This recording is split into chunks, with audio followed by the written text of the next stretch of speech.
When you hear someone talk about Elon Musk, what most likely comes to mind is Tesla, a businessman, successful. That's what I would think of. But what I didn't know about were the other companies he was involved with and his history that was discussed throughout Elon Musk's big bets, which is what I'll be discussing throughout this presentation. Elon Musk graduated from University of Pennsylvania and started his first company, Zip2, which he then sold for $300 million and launched a new company. And when merged with another, it allowed him to become the CEO and largest shareholder of PayPal before selling to eBay for $1.5 billion.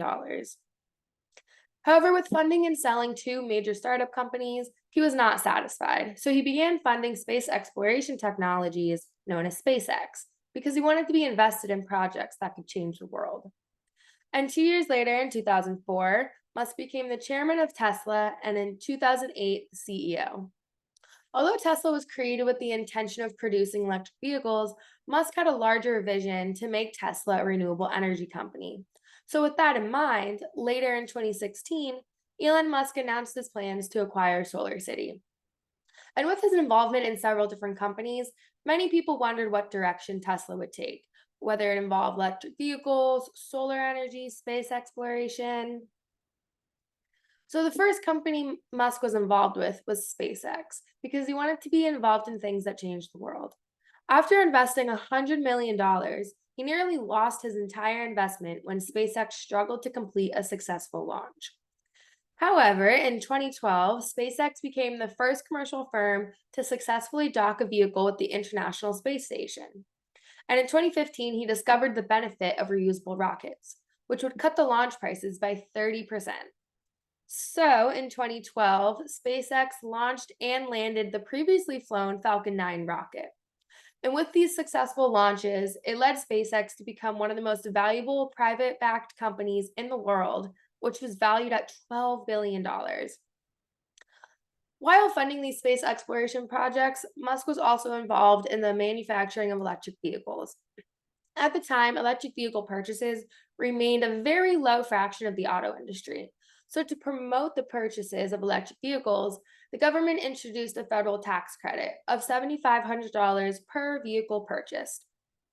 The government was so heavily invested in increasing the amount of purchases to address the pollution and climate change concerns. Tesla's first vehicle, released in 2008, was a high end, high performance sports car. They manufactured 2,500 cars and sold them each for $110,000.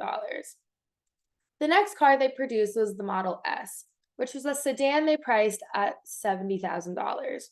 At first, the Consumer Reports gave the Model S a 103 out of 100 for power and efficiency. However, in 2013, there were reliability issues with the Model S, which caused battery fires, which ended up Tesla stock dropping about 4%.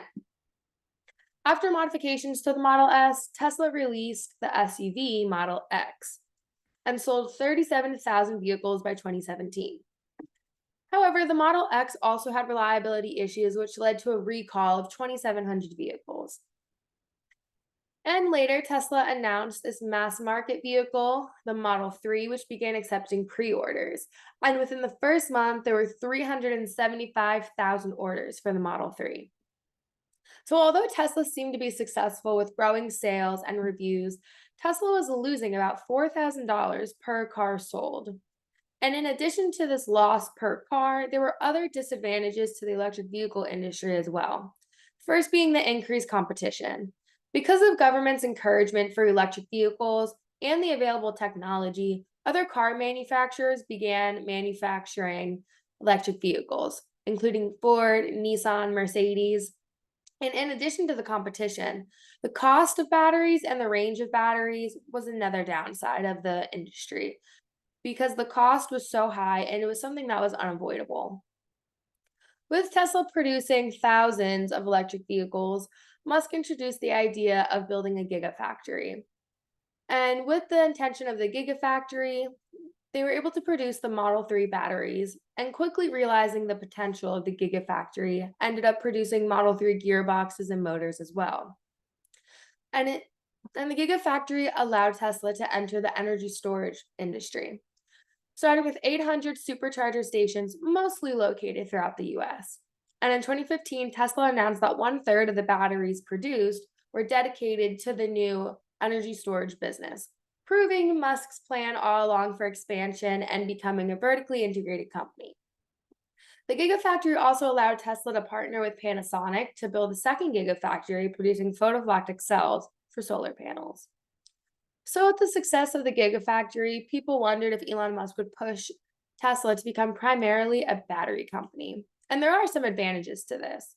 The lithium ion batteries produced in the Gigafactory were the dominant energy source technology, and similar technology to the consumer electronics like cell phones, tablets, laptops, which would allow Musk to enter into a new industry.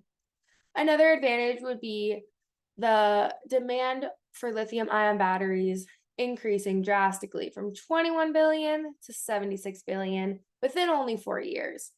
The main disadvantage of becoming primarily a battery company would be that the batteries are going to become outdated. Fuel cells represent an alternative energy and technology to the lithium ion batteries. And when you use these fuel cells to power electric vehicles, there's several advantages, including the range and storage capacity. So, although Tesla could become a successful battery company, Musk wanted to enter the renewable energy industry, which began the discussion of acquiring SolarCity. SolarCity is a solar energy provider. They would purchase solar energy systems and install for residential, business, commercial, utility companies, even the government. With solar power installations having no upfront costs, SolarCity's customer base increased drastically to 300,000, which was by the time Tesla acquired it. And in 2014, SolarCity made a partnership to manufacture their own panels, which were 30% more efficient than competitors. However, the acquisition of SolarCity was very polarizing. Some viewed it as a great investment for Tesla, but others viewed it just as a bailout for SolarCity. One of the advantages of this merger was the home energy bundles SolarCity began offering using Tesla's Powerwall battery packs.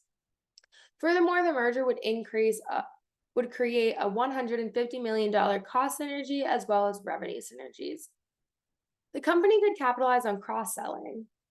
SolarCity's sales, distributions, and installation capabilities could serve Tesla's customers.